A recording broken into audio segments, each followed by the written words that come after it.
சிறந்த ஒரு வைபவம் நடந்தது. அதை நீங்க இன்டர்நெட்ல யூடியூப்ல பார்க்கலாம் அந்த வீடியோ. சோ அவர்களுக்கு என்னுடைய மனப்பூர்வமான வாழ்த்துக்கள்.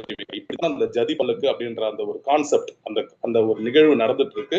இப்படி எனக்கு தெரிஞ்சு உலகத்துல எந்த கவிஞனுக்கும் நடந்தது இல்லை. ஒரு கவிஞன் இருக்கும் பொழுது அவரை நம்ம மதிக்கலன்றது ஒரு பக்கம் இருக்கட்டும், ஆனால் அவர் இறந்த பிறகு கூட அவருடைய கனவை நிறைவேற்ற வேண்டும் என்று நினைக்கக்கூடிய அளவுக்கு சிந்தனை உள்ள தமிழர்களை உருவாக்கக்கூடிய செழுமையான கவிதைகளை படைத்தவன் தான் மகாகவி பாரதி. அறிவிலே தெளிவு, நெஞ்சிலே உறுதி, அந்த வார்த்தைகளை பாருங்க. அறிவிலே தெரிவு, நெஞ்சிலே உறுதி, அகத்திலே அன்பினோர் வெள்ளம் அப்படின்னு போட்டார். நான் அடிக்கடி இதை ரொம்ப ரசிச்சு பேசுவேன். அறிவிலே தெளிவு, நெஞ்சிலே உறுதி, அகத்திலே அன்புன்னு போடலாம்ல, அப்படி போடல. அகத்திலே அன்பினோர் வெள்ளம். ஏன்னா அறிவுன்றது இருந்தா போதும், தெளிவு இருந்துட்டு இருந்தா போதும். அன்பு என்பது அதிகப்படியாக ஒரு வெள்ளமாக இருக்கணும், பொங்கி பிரவாகம் எடுக்கணும்னு ஆசைப்படுறாரு. அதனாலதான் அன்பென்று கொட்டு முரசே அப்படின்னாரு. அதே அடிப்படையில தான் பெண்மை வாழ்கவென்று கூத்திடுவோமடான்னாரு, பெண்மை வெல்கவென்று கூத்திடுவோமடான்னாரு. இப்படி அவருடைய பாரதியோட ஒரு ஒரு வரிகளை நீங்க எடுத்து பேசினாலே அவ்வளவு பேசலாம்.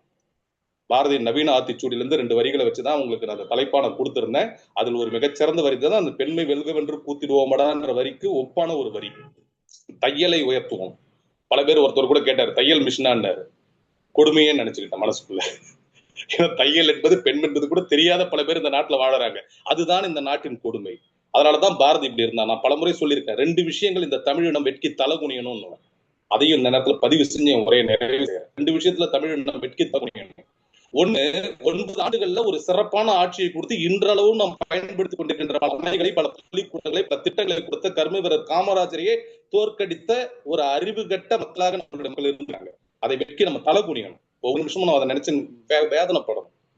2வதாக, உலகமே போற்றி மயங்குகிற அல்லது உலகத்துக்கு எந்த கவிஞனும் பக்கத்துல நிக்க முடியாத மிகப்பெரிய கவிதைகளை படைத்த மகாகவி பாரதியின் இது உருவத்துல 15 பேர் கூட போகல.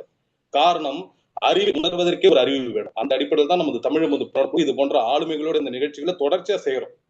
அறிவை உணர்வதற்கு ஒரு அறிவு வேணும். உண்மையான அறிவு என்பதே அறிவு ஒருத்தவங்கிட்ட இருக்குன்றத உணர்றது தான்.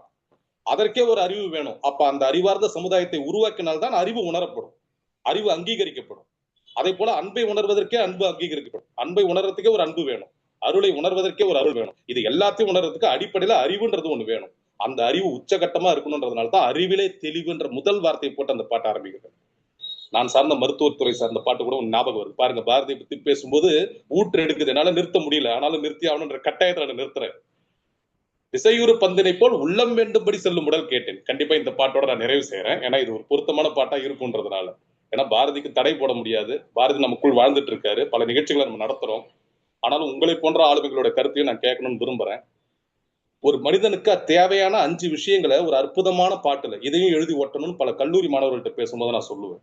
திசையுறு பந்தினை போல் உள்ளம் வேண்டும்படி செல்லும் உடல் கேட்டேன், நசையறு மனம் கேட்டேன், அசைவரு மதி கேட்டேன், நித்தம் நவமென சுடதரும் உயிர் கேட்டேன், தசையினை தீசுடினும் சக்தி நலகம் கேட்டேன்.